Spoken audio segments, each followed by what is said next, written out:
With all the dynamic filters with 3.2, it's just so nice. I would take this racing any day of the week. Hello drone racers, this is the Leader 120 and I had great success with it last time, but it needed some tuning, so this time we're going to do that tuning. But if you don't have one of these and it's the second week of September 2017, stop right now, follow the link up in the corner and go check out the giveaway, because I'm giving away one of these brand new, well, GearBest is giving one of these brand new, but they're doing it through our channel, so we're really grateful for that. But you're going to be able to possibly get one of these if you want. So go check that out if you don't have one and we're in that time window. If it's after that time and you have one of these, follow along, because if it's after that time and you have one of these, stick around here because I'm going to do a couple of things to try and update this and get it to fly even better.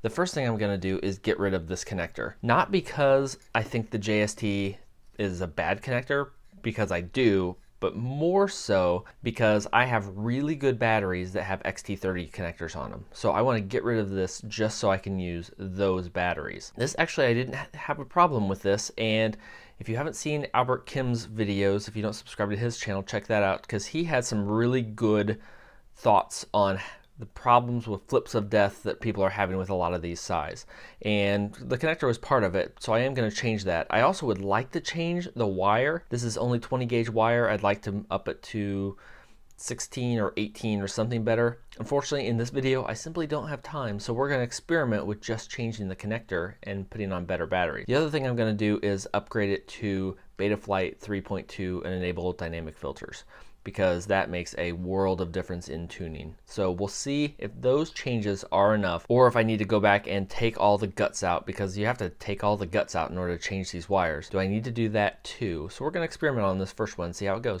I got my soldering mat out, which is really handy. If you don't have one of these, I'll link this down below also. This is a silicone mat, so when I've got my soldering iron out here, I can just burn into it and don't have to worry about burning my table or hurting anything. It doesn't actually leave much of a mark at all. It's made for this, so it's really handy, versus if I do that on my regular table, I would burn a hole right through it. I'm gonna go ahead and pull the props off, because that's gonna need to be done for upgrading Betaflight anyway, and while we're at it, it'll make it easier to get the soldering done. Now you notice one thing I'm going to try and continue here is I don't have any screws in here, and I kind of just did that on a lark with the previous video, but after some talks, that might have actually helped with the flight characteristics. Reducing the rotating mass will make these spin up and down easier and faster and make the ESCs work easier. So I'm going to try and leave it without the screws. Some people were telling me in the comments not to bother with screws. You just press them on and these stay on tight enough, and I definitely experienced that. So maybe if I remember, we'll try one without, we'll try it without, and then we'll put some screws in it the way I have always done and see if that makes a difference. You need a good set of wire strippers if you don't have one. These just make things much better. I, for way too long, would just use my X-Acto knife to get everything cleaned and cut off. But man, see that? That's so much better. Here's the connector I'm going to put on, and I just noticed this was a new batch that I got, and I really don't like these. Traditionally, these have had cups inside of them, so there was a cup to put the wire into. These are solid. There's no cup in there, so I'm going to kind of have to solder the wire onto the side of that and then put shrink wrap on it, and I don't really like that. That's no good. I'm gonna see if I've got another one. Yeah, here's one of them I've always used, and you see there's a little cup there that the wire goes into, and then there's lots of room for the heat shrink. So I'm gonna use this. I don't know if I'm even gonna use these. I don't like that at all. So I will search for the ones with the cups and link these down below if you don't have any, because I had linked these before and I don't like those at all. I've got the wire here cut off. I'll just pre-tin this with a little solder on my wire. Just set that on there. Get that soaked through. There we go. Just want the wire thoroughly soaked through, and I put solder on the wire. Yeah, it's 5 a.m. I don't know why I do this at 5 a.m. I put solder on the soldering iron first because it helps heat the wire So then when I put some more solder on top, it soaks through the wire.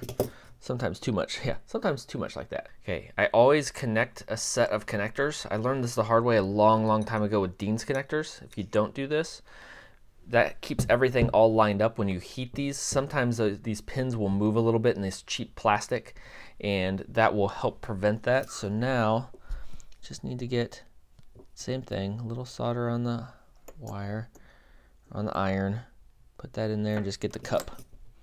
I always used regular clamps with a rubber band on it, and I grabbed these by accident one day. Man, these crescent wrenches is a great way to hold these. It holds it perfectly straight. I actually greatly prefer it now.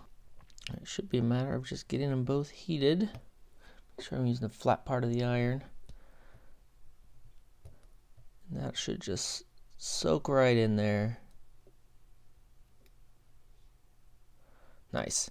So I've got good contact also between the wire and the metal of the connector. I always think that's important.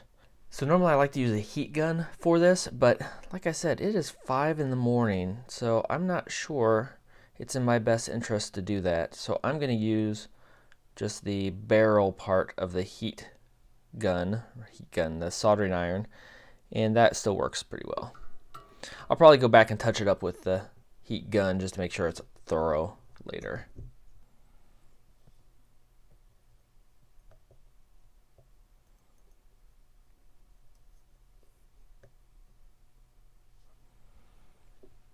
Make sure the solder is cool before you try and move the heat shrink. I say this kind of stuff over and over and over and over just because I have done it all so many times. I mean, done it wrong so many times. Can't tell you how many times I've done this connector. It's like, oh, that's a beautiful solder joint, and it has no heat shrink on it. Then I have to go back and redo it, and it's just never the same the second time. Now we can take that out. We have an XT30 connector, so now we can do this with a good battery. So that was the easy part. Now we're on to Betaflight. We'll get a USB connection here. Shh. Quiet. Oh my gosh. You're killing me here. All right, let's try that again with the radio turned on, because that must have triggered the beeper. Shh. Yes, that's better. Now stop. Okay, so first thing, let's change get it connected here. All right, so here, this doesn't happen much, but what happened is the USB cord that I grabbed is a charging only cord. It's not a data cord, so it actually won't work for this purpose. So I'm gonna grab a different one. Just so you know, that does happen. So if you connect to Betaflight and anything doesn't work, the first thing you should check is the USB cord, because it might just not work. All right, let's try that again with a different cord.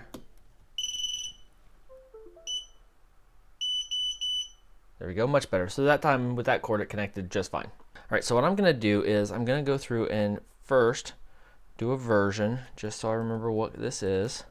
It is an omnibus, and it's on 315, so it's kind of old, but it's an omnibus, just a flat out omnibus. The other thing I'm gonna do is a dump. So that will, now I'll go and highlight, and I'm gonna save this whole backup. I don't plan on just reapplying this time, but I want this just in case. And I'm just saving this to a notepad document that you can't see. Okay, so I've got that saved. The other thing I'm gonna do is just go through and, oh my gosh, you're killing me with all the beeping. All right, so I'm just gonna go through and look at the settings here, and I'm recording the screen, and it's handy just because if I need to, I can go back and look at this versus having to look at the dump file. So this has saved me multiple times. So I can see it's on DShot 600, I'm on 800, 200. Some people recommended doing 4K instead of 8 and 2. Telemetry, black box, SD card. So some of this I should turn off just because it doesn't do it, to try and save frequency, because despite what everybody else wants, I'm leaving the accelerator on. So PIDs, I'm not worried about PIDs. I will do my own thing with those. Receiver, yes, I know what that's at. Modes, I guess the only thing I'm really concerned about is the configuration. And that's too late for that.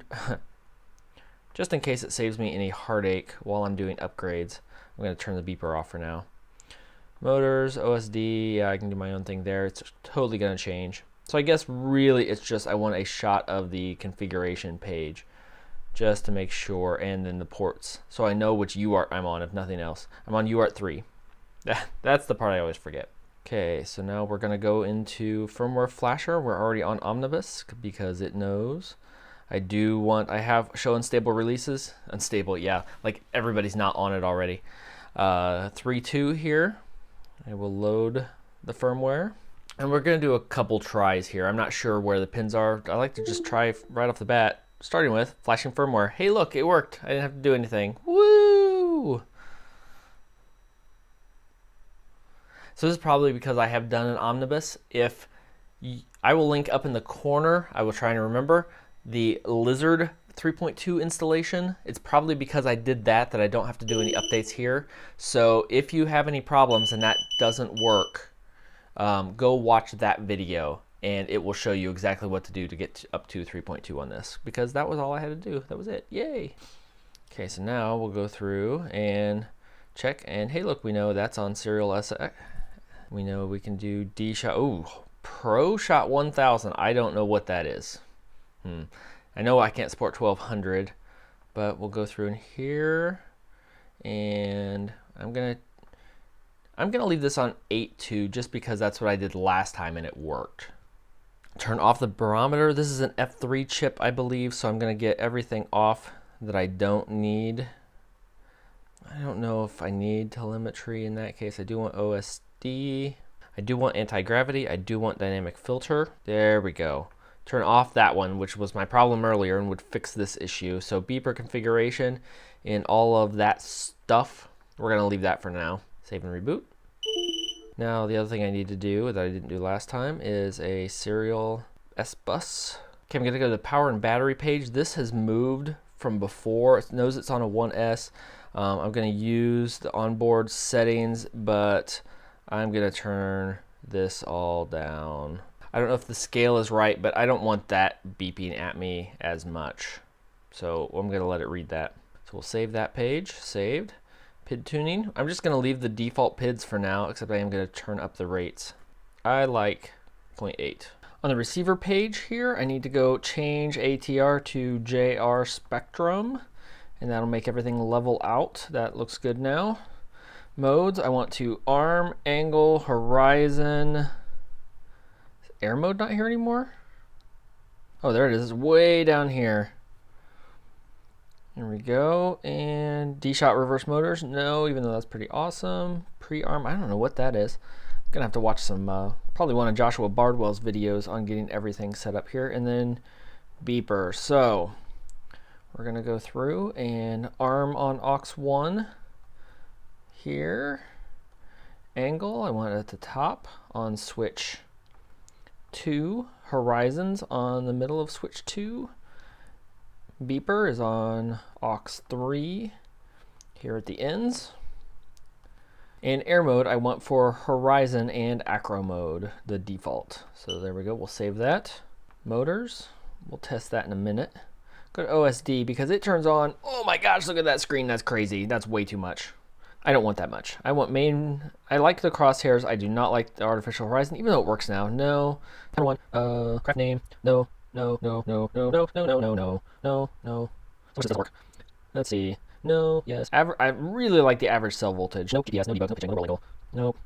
Let's see. Disarmed. Yes. Home direction. None of this is gonna work. None of this is gonna work. Nope. Nope. So there we go. That gets it pretty good. Now I can see. So I have my fly time and on time, which I like. My total voltage and my average cell voltage. I almost don't even need total voltage anymore. You know what? I like the average cell voltage so much. I'm not worried about main voltage anymore. At least for now. I still like the center crosshairs. I like the alarms and the craft name. So there we go. That's pretty good. So I'm going to do one more dump of the settings as they are right now. Just select all of this and do a backup now so I can do a comparison if I need to. But here we are on 3.2. Okay, I have BLHeli Suite 6.6 loaded here, and I just updated it, so I'm going to connect. So in Betaflight, you have to make sure you are disconnected. I'm going to tell you I'm not a BLHeli Suite expert. I am still learning a lot of things here. So I'm going to show you what I'm going to do, and wait until you see the results to know if you should do this or not. But I am on COM 8, I'm disconnected, and what will happen here, oh, I forgot one step. So what happens is here I'll select. You want to select BLHeli bootloader SI Labs through CleanFlight. So this will connect through the USB port. And then I'm on COM 8 and it will connect. And then it connected properly. I will read setup. So it's gone through and read the setup of the 4 ESCs on here. Even though it's a 4-in-1, there's still 4 independent ESCs. I can see here I've got motor direction reversed on a couple of them that we need to have. So there it has read the setup, and here's what we've got. So now, before I make any other changes, I want to save the config here. So I'm going to save setup to an INI file. So I've just got a folder here that I'm going to save it into for this device. So there, it's saved it. I'm going to save the multiple ESC configs to the same location. There we go. So it saved the config off of this device. So now I've got this here. I want to flash BLHeli, and it will download, and there's the latest version. So I will click OK. It'll flash it to the latest version here. Do you want to flash it to? Yes. Reading flash, writing flash. You notice again, props are all off when this is happening. I also don't even have a battery connected. There we go, caution while testing. So it was successfully updated. Always remove all your propellers, yes. So we'll do it to the next one. There we go. So it took a couple tries to get through number 2. We'll just do this to each of the ESCs independently. Probably a better way to do this. I don't do this often enough to remember the ins and outs of this one, but we're going to get the job done. There we go. Now we have 4 ESCs in 16.6. I'm going to go through and read the setup again and do an Esc overview. So now we have all the ESCs here, and you'll notice 2 and 3 are no longer reversed. So we actually need to make a change there, probably. Well, let's actually go into motors. I will grab a battery, and we will connect them up and test the motor direction. Okay, I grabbed the battery, and just so you know, while we're here, this is the Beta FPV, I think is what that says. Yeah, Beta FPV. These are awesome. I got it off of Amazon. It's 80C, 160C, 2S LiPo. Best 2S battery I've ever used. I will link that down below. It's amazing, and they're outstanding. And that's the reason I really wanted to get this connector on here so I can use that battery. But anyway, so now we are going to double check in the reverse settings on here. So we expect 1 to be okay. So I've got just a little piece of plastic here, and I just test it on here to see which way it's spinning. Because honestly, it spins even at that so fast, it's hard to tell. Now there you can kind of tell because it's moving that direction. But we expect 2 and 3 to be backwards. There we go. So yep, it is spinning that direction. There we go. So that's what we want. So that's reversed. 3 should be reversed. And yep. Oh wait. Yeah, because if I do it that way, it kicks it away. So don't use anything hard for this. 4 should be okay. Yep, 4 is fine. So we need to go in and reverse 2 and 3. So we will go down and we will reconnect here. Read setup. Okay. Turn off number 1. And motor direction needs to be reversed. And then I will right setup on that one. Then number 3, we'll go through and reverse and right setup. There we go. Double check 4. Yep, 4 is still normal. That looks good. Now, I think we should be done here. One of the advantages of recording all this is I can go back and review the video of my previous recordings. So just doing a comparison on the front page. So doing a before and after comparison now, everything looks the same except for the version. All the other settings looks like they were using the default. So now we should be good. All right, so first I'm just gonna do some line of sight tests recording with my brand new AMWay goggles. So we'll see. Interesting. I thought I fixed that. Maybe I didn't save it. So, whoa! Whoa! Come back! Come back! Gentle on the throttle. Something's not right. Whoo, I almost lost her there. Okay. Am I in? I am in angle mode, and it seems to be working, but my throttle curve is so messed up that that's quarter throttle. And I hear the oscillation. Yeah, we're gonna have to get the PC out. Okay. Nope. Well, so there's angle mode. Boy, I hear the vibration really badly. That video's got to be terrible. Whoa, whoa, okay. Haha. All right, let's sort that out. Okay, I fixed the air mode problem, so now I can arm it, and definitely improved. I calibrated the ESCs in BLHeli. I won't go through that full video, but it made it much more usable. So now I can actually control it properly. I still have a lot of vibration though, so we're gonna have to work on that next. But now we want to just see if horizon mode works. There we go. Come back here. Whoa, it's, holy cow, it's fast. Oh, that's air mode. That was my problem. That's horizon mode. And it's not happy about my battery. So I'm gonna take this one down and do a little tuning, see if we can fix that. Okay, so I am just going to start by changing this to PT1, and I'm gonna go through, I tested after that last flight, and all my motors were just fine. So I'm gonna go a little crazy and start there by setting PT1 and turning off the first 2 notch filters, and let's go see what kind of a difference it makes. All right, after making those changes, I'm gonna do another just line of sight flight. Oh, that sounds so much better. I don't hear any vibration or any oscillation now. Oh, that sounds really nice. So I'm going to test this. We'll do a little test, fly it for 30 seconds or so, and just see if the motors get warm. Yeah. All right, that's not bad. It's windy out, so I'm sure you can't hear me. But do a double flip. Oh, look at that. All right, that's good enough. Oh, that sounds so much better. If they're cool here, we can disable the other one, but I might just leave it for the moment just so I can do some FPV.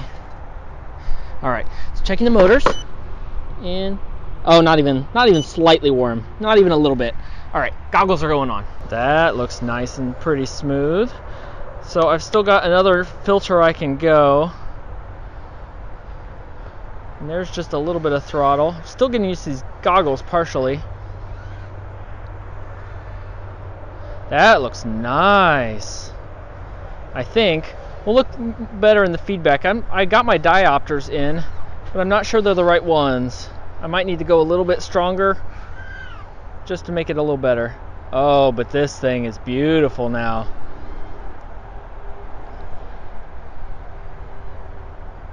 So I like this size drone. The 120s, the 95s are fast. They're super fast. I think they're faster than the 120s, 130s. But this one flies a lot like a full 5-inch drone, and it feels nice. I can turn it. It doesn't just flop around like some of the smaller ones do. It actually has really, really good control. And then when I want to go slow, it can. It's really nice. And when I go crazy, it can do that too. Man, this thing is outstanding after this update. Look at that. Oh yeah, battery's mad at me now. Still like that battery. Whoo, hey, I made it. There's a lot of wind. All right, so I'm gonna bring it back, and I've got another battery going. I'm gonna go change that one last filter and see if it makes it even better. So I'm gonna go back into PID tuning, change this last one under filter, and set this last filter frequency, and notch filter frequency to 0. So unfortunately, I did not record the last flight that I just had, so you're going to see this with an almost dead battery. But I'm going to show you how awesome this thing is, because it's pretty spectacular now with dynamic filters. I can't believe I didn't record any of that. With all the dynamic filters with 3.2, it's just so nice. I would take this racing any day of the week without a problem, and I would fly it wherever I felt like. It's not as fast as the Lizard or the Area Fun Pro, but it doesn't need to be. It flies so nicely. The control is so good. Somebody who is a good pilot could just do spectacular things with these, and I've got to land it now because that battery's dead. Sorry you missed the good flight. Okay, so I'm going to try one more flight. I just had a great flight after changing the dynamic filters. It flew outstandingly well, and I didn't record it. I'm still getting used to these goggles, but I am super duper impressed. After that flight though, I flew through a full battery, and had no problem at all. Oop, that was a tree though. But I had no problem at all with hot motors. They were totally cool. So this thing is rock solid now. I have no problems with it at all. It's fast enough for what I'm doing. It's so smooth, so nice. I didn't have to do any of the other changes that I know Albert had to do and Andy RC had to make to it to make theirs fly. I had no problem with mine at all. I didn't do any of that or change the minimum throttle.